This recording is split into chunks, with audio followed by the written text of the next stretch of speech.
Hi friends, ഈ ഒരു video നിങ്ങൾ മുഴുവനായിട്ട് കണ്ടു തീർക്കുമ്പോഴത്തേക്കും നമ്മുടെ എല്ലാവരുടെയും വീട്ടിലുള്ള ഒരു വലിയ പ്രശ്നത്തിൻ്റെ പരിഹാരം നമുക്ക് സ്വന്തമായിട്ട് കാണുവാനുള്ള ഒരു കോൺഫിഡൻസ് നിങ്ങൾക്ക് എല്ലാവർക്കും ഉണ്ടാവും. ആ കാര്യത്തിൽ എനിക്ക് ഉറപ്പുണ്ട്.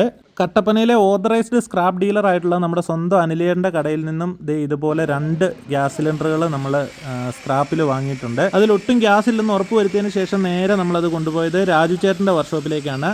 അവിടെ ഇതുപോലെ ഹൈഡ്രോളിക്കിൽ വെച്ചിട്ട് അതിൻ്റെ വാൽവ് ഊരിയെടുക്കാൻ വേണ്ടിയിട്ടാണ്.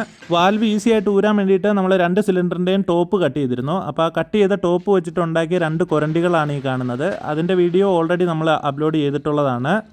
ഇനി ഈ 2 സിലിണ്ടറുകളും നമുക്കിതുപോലെ വെള്ളം നിറച്ച് വാഷ് ചെയ്തെടുക്കാം. ആദ്യത്തെ സിലിണ്ടർ ഇതുപോലെ ടോപ്പും ബോട്ടവും കറക്റ്റായിട്ട് വരച്ചെടുത്തിട്ട് കട്ട് ചെയ്ത് മാറ്റുന്നുണ്ട്. ഇതുപോലെ. ഇനി രണ്ടാമത്തെ സിലിണ്ടറിൻ്റെ ബോട്ടം ഇതുപോലെ കട്ട് ചെയ്തെടുക്കുന്നുണ്ട്. ഇനി ഇതിൻ്റെ ടോപ്പിൽ ഇതുപോലെ എന്തെങ്കിലും ഒരു 3 ഇഞ്ച് റൗണ്ട് കിട്ടത്തക്ക രീതിയിൽ വെച്ചിട്ട് മാർക്ക് ചെയ്യുക. എന്നിട്ട് അത് ഇതുപോലെ കട്ട് ചെയ്ത് മാറ്റുന്നുണ്ട്. നമുക്ക് അവിടെ ഒരു കപ്ലിങ് വെച്ച് വെൽഡ് ചെയ്യണം. അതിന് വേണ്ടിയിട്ടാണ്. ടോപ്പ് കട്ട് ചെയ്ത ഭാഗത്തൊക്കെ ഇതുപോലെ നല്ല രീതിയിൽ ഗ്രൈൻഡിങ് ചെയ്ത് ഫിനിഷ് ചെയ്തെടുക്കുന്നുണ്ട്. ഇനി രണ്ടാമതെടുത്ത സിലിണ്ടറിൽ നമുക്കിതുപോലെ മാർക്ക് ചെയ്തിട്ട് ഒരു ഡോർ ഉണ്ടാക്കിയെടുക്കണം. അതിന് വേണ്ടിയിട്ട് ഇതുപോലെ കട്ട് ചെയ്തെടുക്കുന്നുണ്ട്. എന്നിട്ട് അതിൻ്റെ എഡ്ജസൊക്കെ ഇതുപോലെ ഗ്രൈൻഡ് ചെയ്ത് അതിൻ്റെ പെയിൻ്റൊക്കെ കളഞ്ഞിട്ട് നല്ല രീതിയിൽ തിക്കായിട്ടുള്ള വെൽഡിങ് ചെയ്തെടുക്കുന്നുണ്ട്.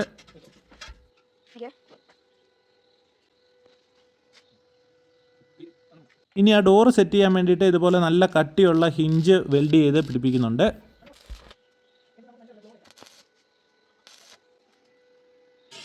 നമ്മൾ തിക്കായിട്ട് വെൽഡ് ചെയ്ത ഭാഗത്തെ തരികളെല്ലാം ഇതുപോലെ നല്ല രീതിയിൽ ഗ്രൈൻഡിങ് ചെയ്ത് വൃത്തിയാക്കാം. ഇനി നമുക്കിതിനെ ഒരു 3 കാലുകൾ സെറ്റ് ചെയ്യണം. അതിന് വേണ്ടിയിട്ട് ഇതുപോലെ റൗണ്ട് പൈപ്പ് എടുത്തിട്ടുണ്ട്. അത് ഒരേ അളവിന് കട്ട് ചെയ്തിട്ട് നമുക്ക് സെറ്റ് ചെയ്യണം. അപ്പോൾ അതിൻ്റെ ആംഗിൾ നോക്കിയിട്ട് ഇതുപോലെ ചെരിച്ച് കട്ട് ചെയ്ത് കൊടുക്കുന്നുണ്ട്.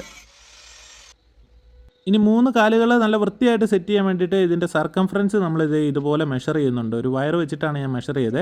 എന്നിട്ട് അത് 3 ആക്കി എടുക്കണം. എന്നിട്ട് 3 ആക്കി എടുത്തിട്ട് ആ ഒരു പീസ് കട്ട് ചെയ്തെടുത്തിട്ട് ഇതുപോലെ അതിൻ്റെ കറക്റ്റ് അളവ് മാർക്ക് ചെയ്യുന്നുണ്ട്.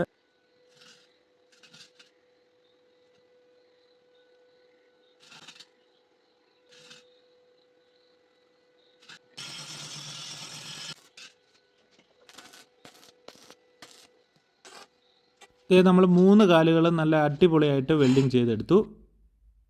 നല്ല സ്റ്റേബിളായിട്ട് നിൽക്കുന്നുണ്ട്. ഈ ഡോർ ഒട്ടും ഷെയ്ക്ക് ചെയ്യാതെ നിൽക്കാൻ വേണ്ടിയിട്ട് നമ്മൾ 1 ഹിഞ്ചും കൂടെ ഇതുപോലെ വെൽഡിങ് ചെയ്ത് കൊടുക്കുന്നുണ്ട്. ഒരു 3 ഇഞ്ചിൻ്റെ GI കപ്ലിങ് വാങ്ങിയിട്ട് വന്നിട്ടുണ്ട്. അത് ഇതുപോലെ ഇവിടെ വെച്ചിട്ട് നല്ല രീതിയിൽ വെൽഡിങ് ചെയ്ത് കൊടുക്കണം. ഇത് നല്ല സ്ട്രോങ് ആയിട്ട് വെൽഡിങ് ചെയ്യണം. ഇനി നമ്മൾ ഉണ്ടാക്കിയെടുത്ത സിലിണ്ടറിൻ്റെ ഡോറിന് താഴോട്ടുള്ള മെഷർമെൻറ്റ് എടുത്തിട്ട് ഇതുപോലെ 6 mm സ്റ്റെയിൻലെസ് സ്റ്റീൽ റോഡ് ഒരു 8 പീസ് കട്ട് ചെയ്തെടുക്കുന്നുണ്ട്. ഇനി സ്റ്റെയിൻലെസ് സ്റ്റീലിൻ്റെ തന്നെ പൈപ്പ് ഉപയോഗിച്ച് ഇതുപോലെ 2 റിങ് നമ്മൾ കട്ട് ചെയ്തെടുത്തു. എന്നിട്ട് ഇതുപോലെ ഹാഫ് റിങ് ആക്കി കട്ട് ചെയ്തിട്ടുണ്ട്. നമുക്ക് 2 എയർ ഹോളുകൾ ഉണ്ടാക്കിയെടുക്കണം. അതിന് വേണ്ടിയിട്ടാണ് ഇതുപോലെ വെൽഡ് ചെയ്യുന്നത്. നമ്മൾ സ്വന്തമായിട്ട് ഉണ്ടാക്കുന്നതാണെങ്കിലും അതിന് കുറേ ലൈഫ് കിട്ടാൻ വേണ്ടിയിട്ടാണ് സ്റ്റെയിൻലെസ് സ്റ്റീൽ തന്നെ ഉപയോഗിക്കുന്നത്. ഇതുപോലെയാണ് നമുക്ക് ഉണ്ടാക്കിയെടുക്കേണ്ടത്. ഇതുപോലെ 2 പീസ് ഉണ്ടാക്കിയിട്ടുണ്ട്. അത് നമുക്കിത് ഇതുപോലെ ഈ സിലിണ്ടറിൻ്റെ 2 സൈഡിലായിട്ട് ഇതുപോലെ വെച്ച് നല്ല രീതിയിൽ വെൽഡിങ് ചെയ്ത് കൊടുക്കണം. അതായത് വേസ്റ്റ് കത്തിക്കാനുള്ള വേസ്റ്റുകളെല്ലാം ഡംപ് ചെയ്ത് കഴിയുമ്പോൾ അത് മൊത്തത്തിൽ അടഞ്ഞു പോകാതിരിക്കാൻ വേണ്ടിയിട്ടാണ് നമ്മളിത് ഇങ്ങനെ വെൽഡ് ചെയ്യുന്നത്. അപ്പോൾ സൈഡിൽ കൂടെ എയർ ഉള്ളിലേക്ക് വലിച്ചെടുത്തോളും. ഇനി ഇതിൻ്റെ അടിഭാഗം ഇതുപോലെ സ്റ്റെയിൻലെസ് സ്റ്റീലിൻ്റെ റോഡ് തന്നെ വെച്ചിട്ട് മെഷ് പോലെ ഉണ്ടാക്കി കൊടുക്കുന്നുണ്ട്. വേസ്റ്റ് കത്തിൻ്റെ ചാരമൊക്കെ താഴത്തേക്ക് വരുന്ന രീതിയിൽ നമ്മളത് വെൽഡ് ചെയ്തു. ഇനി പാമ്പേഴ്സും നനഞ്ഞ തുണിയൊക്കെ കത്തിക്കാനുണ്ടെന്നുണ്ടെങ്കിൽ അത് ഹാങ് ചെയ്തിടാൻ പാകത്തിന് ഇതുപോലെ 2 റോഡ് ഇങ്ങനെ വെച്ചിട്ട് വെൽഡ് ചെയ്യുന്നുണ്ട്. ഒരയ പോലെ സെറ്റ് ചെയ്യുകയാണ്. ഇനി നമുക്ക് ഈ ഡോറിൻ്റെ എഡ്ജസൊക്കെ കവർ ചെയ്യാൻ വേണ്ടിയിട്ട് ഇതുപോലെ ഒരു നൂല് പട്ട വളച്ചെടുത്തിട്ട് നല്ല രീതിയിൽ വെൽഡിങ് ചെയ്ത് കവർ ചെയ്യുന്നുണ്ട്. ഇനി നമ്മുടെ ഇൻസിനറേറ്റർ ഒരു സ്ഥലത്ത് നിന്നും മറ്റൊരു സ്ഥലത്തേക്ക് ഈസി ആയിട്ട് ഷിഫ്റ്റ് ചെയ്യാൻ വേണ്ടിയിട്ട് ഒരു ഹാൻഡിൽ സെറ്റ് ചെയ്ത് കൊടുക്കണം. അതിന് വേണ്ടിയിട്ട് ഈ സിലിണ്ടർ ഇതുപോലെ തുളച്ചിട്ട് 8 mm സ്റ്റെയിൻലെസ് സ്റ്റീൽ പൈപ്പ് വെച്ചിട്ടാണ് ആ ഒരു ഹാൻഡിൽ ഉണ്ടാക്കിയിരിക്കുന്നത്. ഇതുപോലെ ആ തുളയിലേക്ക് കറക്റ്റായിട്ട് കയറ്റി വെച്ചിട്ട് നല്ല രീതിയിൽ വെൽഡിങ് ചെയ്യുന്നുണ്ട്. സ്ട്രോങ് ആയിട്ടിരിക്കാൻ വേണ്ടിയിട്ടാണ് അത് തുളച്ചിട്ട് വെൽഡ് ചെയ്തത്. ഇനി നമുക്കിതിന് ഹാൻഡിലും ഒരു ലോക്കും സെറ്റ് ചെയ്യണം. അതിന് വേണ്ടിയിട്ട് ആ ഒരു നൂല് പട്ട തന്നെ എടുത്തിട്ട് ഇതേ ഷേപ്പിന് നമ്മൾ വളച്ച് കട്ട് ചെയ്തെടുത്തിട്ട് അതിനൊരു ഹുക്ക് പോലെ ഉണ്ടാക്കിയെടുക്കുന്നുണ്ട്. ഇത് ഗ്യാസ് സിലിണ്ടർ വെച്ചിട്ട് ഉണ്ടാക്കാം എന്നൊരു ബേസിക് ഐഡിയ എനിക്ക് കിട്ടുന്നത് ടെക്നോഫ്രീക്സ് ബൈ മിഥുൻ എന്ന് പറഞ്ഞിട്ടൊരു യൂട്യൂബ് ചാനലുണ്ട്. നിങ്ങളിൽ മിക്കവരും ആ വീഡിയോ കണ്ടിട്ടുണ്ടാവും. മിഥുൻ എൻ്റെ കൂട്ടുകാരനാണ്. അപ്പം സിലിണ്ടർ ഉപയോഗിച്ച് അദ്ദേഹം വേറൊരു മെത്തേഡിലാണ് ഉണ്ടാക്കിയിരിക്കുന്നത്. അപ്പം നമ്മൾ സിലിണ്ടർ ഉപയോഗിച്ചുകൊണ്ട് വേറെ ഒരു ഡിഫറെൻ്റ് ആയിട്ടുള്ളൊരു മെത്തേഡിൽ ഉണ്ടാക്കി എന്ന് മാത്രം. അപ്പോൾ താങ്ക്സ് ടു ടെക്നോഫ്രീക്സ് ബൈ മിഥുൻ. കാരണം മിഥുൻ്റെ വീഡിയോയാണ് ഇതിൻ്റെ ഒരു ഇൻസ്പിറേഷൻ.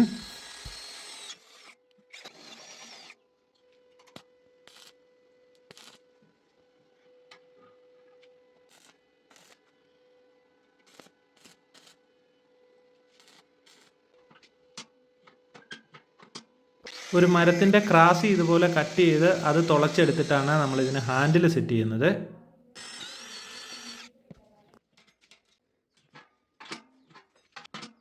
ഇതിൻ്റെ കാലുകൾ തറയിൽ നല്ല ഉറച്ചിരിക്കാൻ വേണ്ടിയിട്ട് നമ്മൾ ഇതുപോലെ കട്ടിയുള്ള ഒരു പേപ്പറിൻ്റെ പീസ് വെച്ചിട്ട് ഇതുപോലെ മാർക്ക് ചെയ്യുന്നുണ്ട്. അപ്പോൾ ആ ഒരു കറക്റ്റ് ചെരിവ് നമുക്ക് വരച്ചെടുക്കാൻ സാധിക്കും. എന്നിട്ട് ആ 3 കാലുകളും കട്ട് ചെയ്ത് ലെവൽ ചെയ്യുന്നുണ്ട്. ഇതുണ്ടോ, കറക്റ്റ് സീറ്റിംഗ് ആയിട്ട് ആ ഫ്ലോറിലിരിക്കും. ഇനി നമ്മൾ ആദ്യം കട്ട് ചെയ്ത് കളഞ്ഞ സിലിണ്ടറിൻ്റെ ബോട്ടം ഇതുപോലെ കട്ട് ചെയ്തെടുക്കുന്നുണ്ട്. എന്നിട്ട് അത് കറക്റ്റ് റൗണ്ട് വരാൻ വേണ്ടിയിട്ട് ഒരു പ്ലാസ്റ്റിക്കിൻ്റെ റൗണ്ട് പാത്രം വെച്ചിട്ട് കറക്റ്റ് മാർക്ക് ചെയ്തിട്ട് ഒന്നുകൂടി കട്ട് ചെയ്ത് അത് നല്ല ഷേപ്പാക്കി എടുത്തിട്ടുണ്ട്. ഇനി നമ്മൾ 3 ഇഞ്ച് GI പൈപ്പ് 8 അടി നീളത്തിൽ അടിയിൽ ത്രെഡോട് കൂടി വാങ്ങിയിട്ട് വന്നിട്ടുണ്ട്. പൈപ്പിൻ്റെ ത്രെഡ് ആ കപ്ലിങ്ങിലേക്ക് ലോക്ക് ആവുന്നുണ്ടോ എന്ന് ജസ്റ്റ് ഒന്ന് ചെക്ക് ചെയ്തു. അപ്പോൾ നല്ല അടിപൊളിയായിട്ട് അത് ലോക്ക് ആവുന്നുണ്ട്. ഇനി ഈ പൈപ്പിൻ്റെ 2 വശങ്ങളിലുമായിട്ട് മെറ്റലിൻ്റെ ഹാൻഡിൽ ഇതുപോലെ നല്ല രീതിയിൽ വെൽഡിങ് ചെയ്ത് കൊടുക്കുന്നുണ്ട്.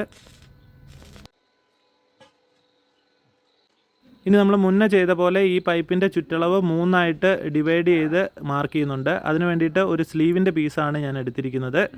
അതിൻ്റെ ടോട്ടൽ ചുറ്റളവ് ഇതുപോലെ മെഷർ ചെയ്തെടുത്തിട്ട് അതിനെ 3 ആയിട്ട് ഡിവൈഡ് ചെയ്തിട്ടാണ് 3 പോയിൻ്റ് മാർക്ക് ചെയ്യുന്നത്.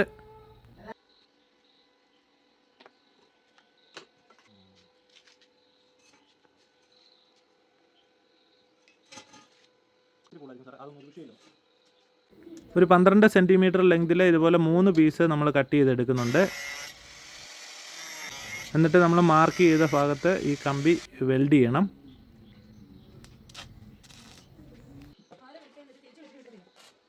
എന്നിട്ട് നമ്മൾ ഉണ്ടാക്കിയ ആ ടോപ്പും ഇതുപോലെ വെൽഡ് ചെയ്ത് കൊടുക്കാം.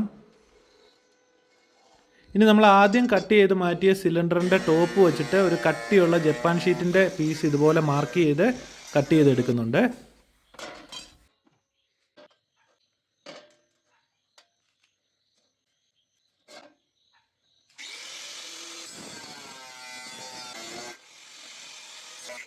എന്നിട്ട് നമ്മുടെ ഇൻസിനറേറ്ററിൻ്റെ ടോപ്പിൽ ഇതുപോലെ നല്ല രീതിയിൽ വെൽഡിങ് ചെയ്ത് കൊടുക്കാം.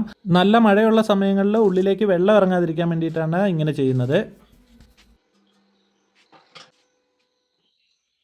ഇനി ചെറിയ കമ്പി കഷ്ണമൊക്കെ ഉപയോഗിച്ച് നമുക്ക് അരുൺകുമാർ ക്രിയേറ്റിവിറ്റി AKC എന്നൊരു ബ്രാൻഡ് നെയിം ചുമ്മാ ഉണ്ടാക്കിയെടുക്കാം, വെറുതെ ഒരു രസത്തിന്. എന്തെങ്കിലും ഒരു വർക്ക് വളരെ ഇൻട്രസ്റ്റിംഗ് ആയിട്ട് വർക്ക്ഷോപ്പിലിരുന്ന് ചെയ്തുകൊണ്ടിരിക്കുകയാണെന്നുണ്ടെങ്കിൽ ഫുഡൊക്കെ കഴിക്കാൻ വിളിച്ചു കഴിഞ്ഞാലും ഞാൻ കയറിപ്പോവാറില്ല. പക്ക ആശാരിമാരുടെ ഒരു ക്യാരക്ടർ അവിടെ കാണിക്കും. കുറേ വിളിച്ച് മടുത്ത് കഴിയുമ്പോഴത്തേക്കും വൈഫ് ഫുഡുമായിട്ട് വർക്ക്ഷോപ്പിലേക്ക് ഇറങ്ങി വരും കേട്ടോ.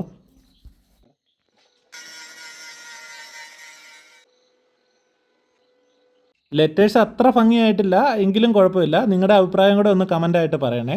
ഞാനിപ്പോൾ ഇരുന്ന് പെയിൻ്റ് അടിക്കുന്ന ആ ഒരു സ്റ്റൂള് തിന്നറിൻ്റെ ഒരു കാലി കണ്ടെയ്നർ ഉപയോഗിച്ചുകൊണ്ട് നമ്മൾ ഉണ്ടാക്കിയതാണ്. അതിൻ്റെ വീഡിയോ ഓൾറെഡി അപ്ലോഡ് ചെയ്തിട്ടുണ്ട്.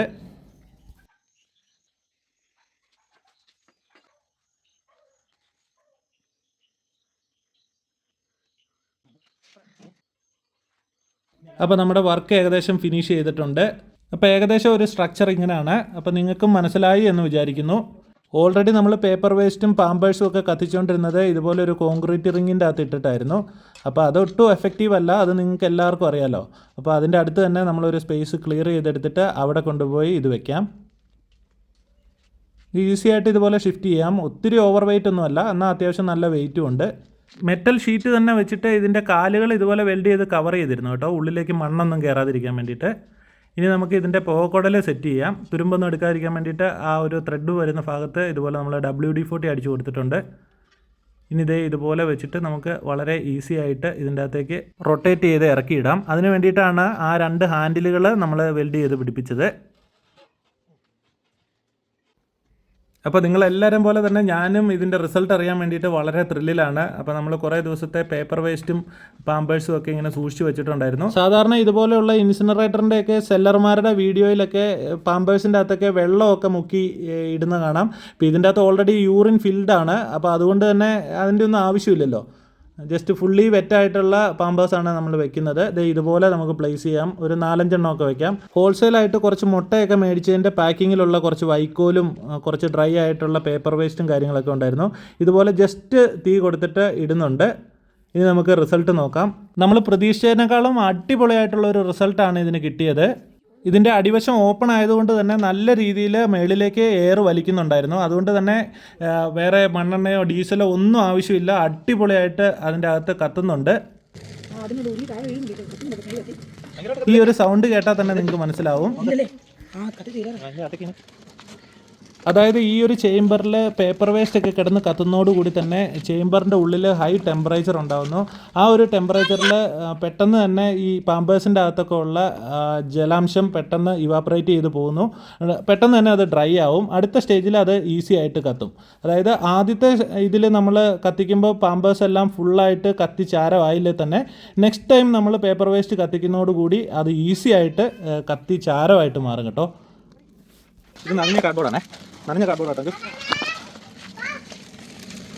കുറച്ച് നനഞ്ഞ കാർഡ്ബോർഡൊക്കെ കിടപ്പുണ്ടായിരുന്നു. അതെല്ലാം ഇട്ട് കഴിഞ്ഞപ്പോൾ അടിപൊളിയായിട്ട് കത്തി പോകുന്നുണ്ടായിരുന്നു. മുകളിലേക്ക് നല്ല രീതിയിൽ പുകയൊക്കെ പോകുന്നുണ്ട്. ആർക്കും ഒരു ശല്യവും ഇല്ല. നമ്മൾ കിടന്ന് തുള്ളിച്ചാടുന്നില്ലെങ്കിലും ഭയങ്കര ഒരു സന്തോഷമായിരുന്നു കേട്ടോ. കാരണം എൻ്റെ ആദ്യത്തെ മോനുണ്ടായപ്പോൾ മുതൽ ഉള്ള ഒരു ഇഷ്യൂ ആണ് ഞങ്ങൾക്ക് ഈ ഒരു പാമ്പേഴ്സ് ഡിസ്പോസ് ചെയ്യാൻ വേണ്ടിയിട്ട്. അതിന് ഇപ്പോൾ ഒരു 13 വർഷങ്ങൾക്ക് ശേഷമാണ് ഒരു പരിഹാരം സ്വന്തമായിട്ട് ഉണ്ടാക്കാൻ പറ്റിയത്. ഞങ്ങളുടെ ഇളയ മോന് ഇപ്പോൾ 8 മാസമാണ് പ്രായം. ഇപ്പോൾ തന്നെ ഈ സൈഡിലുള്ള ഒരു ഗ്യാപ്പിൽ കൂടെ നോക്കിക്കഴിഞ്ഞാൽ അറിയാം ഈ സിലിണ്ടറിൻ്റെ അകത്ത് എന്താ സംഭവിക്കുന്നതെന്ന്. നല്ല സൂപ്പറായിട്ട് കത്തുന്നുണ്ട്. ഇതിൻ്റെ എഫിഷ്യൻസി ഒന്നുകൂടി കൂട്ടാൻ വേണ്ടിയിട്ട് 1-2 കാര്യങ്ങൾ കൂടെ നമ്മൾ അഡീഷണൽ ആയിട്ട് ചെയ്തിട്ടുണ്ട്. അതെന്താണെന്ന് അടുത്ത വീഡിയോയിൽ ഞാൻ കാണിച്ചു തരാം. ഇത് കണ്ടോ, അടിയിക്കടെ ഇതുപോലെ ചാരം വളരെ ഈസി ആയിട്ട് താഴത്തോട്ട് വന്നോളും. അപ്പോൾ ഉറപ്പായിട്ടും നിങ്ങൾക്ക് ഈ ഒരു വീഡിയോ ഉപകാരപ്പെട്ടു എന്ന് വിശ്വസിക്കുന്നു. അപ്പോൾ നിങ്ങൾക്ക് ഈ വീഡിയോ ഇഷ്ടപ്പെട്ടിട്ടുണ്ടെങ്കിൽ തീർച്ചയായിട്ടും ലൈക്ക് ചെയ്യണം, കമൻറ്റ് ചെയ്യണം, നിങ്ങളുടെ സുഹൃത്തുക്കൾക്ക് വേണ്ടിയിട്ട് ഒന്ന് ഷെയറും ചെയ്ത് കൊടുക്കണേ. അപ്പോൾ thank you for watching this video. Thank you.